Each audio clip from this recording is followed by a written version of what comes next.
was born Catholic, grew up Catholic, went to Catholic school, and I had sisters as teachers in elementary school and in high school. And I also had a great aunt who was a Marianite. So we had the sisters around at our family functions and things like that. So I always knew them. I always loved the sisters. Never thought of myself as being one of them.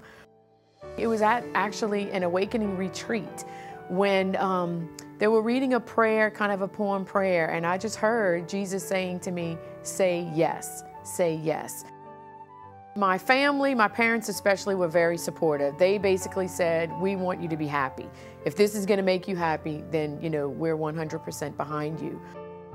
As with anything brand new, you're in it 100%. And then in those first few years, especially those first 3 years of formation, there were some rocky times. And as I think now, looking back, the formation program is designed to emphasize those rocky times so that you're forced to deal with them before you make a commitment.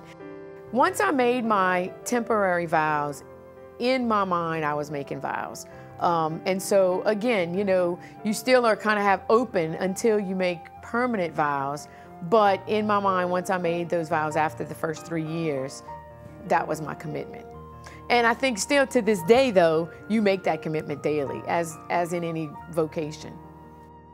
I think religious life provides another way of witnessing God's love. It's another way of experiencing God's love, another way of witnessing that.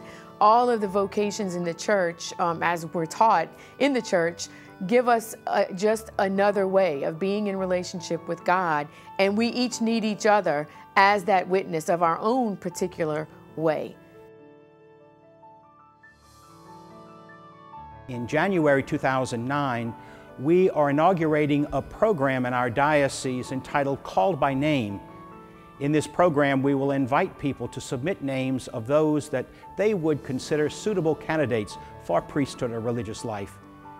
I ask you to pray for this initiative, and I ask you to reflect on how God may be using you as an instrument of God for others. Let us pray for this intention. Let us work for this intention. Let us rely on the grace of God.